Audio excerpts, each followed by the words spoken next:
Well, there's a take out there. I continue to see people say this, and it has been perpetuated by some in the industry. Like Deion Sanders has ranted about this. The fake news media. Saying that the reason Nick Saban retired is because he doesn't like college football anymore. He doesn't like the direction of the sport. It's 24/7, transfer portal, NIL. He said the current structure of the sport has pushed the GOAT out of it. That's why Nick Saban doesn't want to coach. This also circulated again yesterday when Jim Harbaugh decided to go back to the NFL, which he's been rumored to do for many years now, and nobody was surprised that it actually happened. But again, the same argument was made.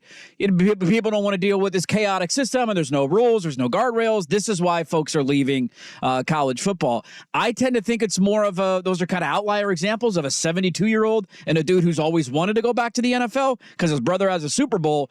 Do we think there's some merit to the chaos in the sport is going to lead to more coaches bolting the sport because there's no structure? I've been long wondering why coaches are staying in that sport. Elite coaches. Because of the recruiting aspect. It just seems like a nightmare. It's year-round. There is no offseason. Hey, Sharon Moore, you just got your dream job. How do you feel? I'll let you know in 30 days when I see how much of my team is still here. I wouldn't want to operate with that. Some guys love it. I know we reference him quite a bit here, but I think Dan Lanning is one of the sickos. I think he lives in this world of knowing I'm going to recruit and I'm going to get all the talents that are out there. I don't think that's why Saban left. Saban's been operating in this system for a couple years. Saban did an interview and he talked about it. He's 70-some years old. He's asked every year how long he's committed. And he got tired, I think, of lying and lying to himself.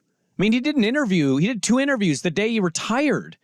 That's a guy that knew he was retiring, still drove himself or got a ride to the facility. Still went to work. And still kept operating, knowing at the end of that day he was probably going to conclude that he was truly done. I you know how I feel. I bought a Prime sweatshirt. I'm in on Deion. I don't know if he's going to succeed. I'm going to push back a little bit. I know he's got a relationship with Saban. They do the Affleck commercials, all that. I think Saban left because Saban was being honest with himself. I'm 73 years old. I can't do this the same way that I did. Yeah. I thought he had more perspective. I think Harbaugh, I don't think it's the college football world. The guy was in it for 8 years. 9. He was in Michigan for 9 years.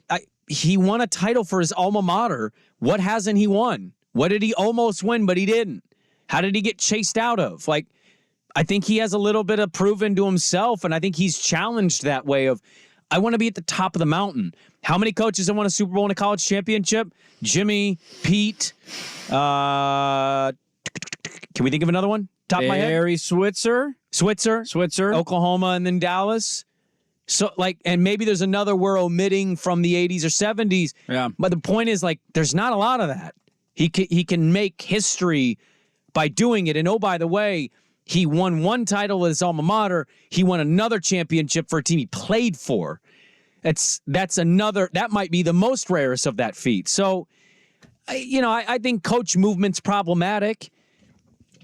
Washington shouldn't get to a championship and then feel like they need to pucker their butts because their coach is going to leave for better gigs. A full restart. I said it, and I really mean it, man. I thought Arizona players staying was one of the biggest highlights of the early offseason college football world. It should have been talked about more. It was kind of an FU to the system in a way. And yeah, there's money involved, but very rarely does that situation stay. It usually gets broken up because they're just a step below them, and then the program below them gets broken up. Yeah. It's a feeder system that way, and I don't like that. But no, I don't buy that. I think Saban left because Saban was real with himself and said, this is a tough game and it takes a lot.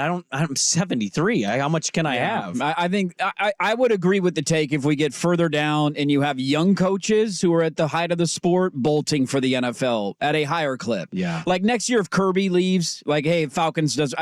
Is there any? I've heard you say that before, and maybe you read something. It's just random rumblings behind the scenes. I've never heard there. The Kirby Smart NFL thing, but maybe there is something. I think it's just probably a fear from Georgia fan of he wouldn't leave for anything other than the NFL, and what if he does leave for the NFL? True, and So yeah. you have that fear. Like if Ryan Day wins a national title next year and then bolts for the NFL, like then I'll start to buy into it a little bit more. But do you buy that Ryan Day would do that? I don't.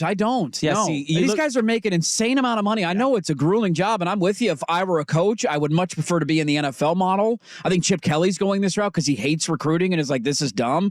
But he's also an old guy who's lazy and doesn't want to recruit. He just wants to coach football. Yeah. Like when you start seeing guys at the peak of their careers leave the sport, it's always happened. Saban left LSU, Harbaugh left Stanford. Like we've seen Pete Carroll left USC. Brian Kelly was trending yesterday, and I was like, what happened? And it was like people saying Brian Kelly was going to leave LSU for Michigan. And it was just Twitter, but I'm just like, What? I would never buy it. No. But it's ridiculous that people have to go there mentally. They're like, oh, God, now Brian Kelly might leave. It's Trying like, to will it to happen. Yeah, so I don't know. I'm in lockstep with you there. Maybe it becomes an issue if there are no guardrails ever put on the sport, and 5 years from now we're like, God, look at that, you're running all this talent off. But coaches have always wanted to test the waters in the NFL when they're elite. That's happened for generations.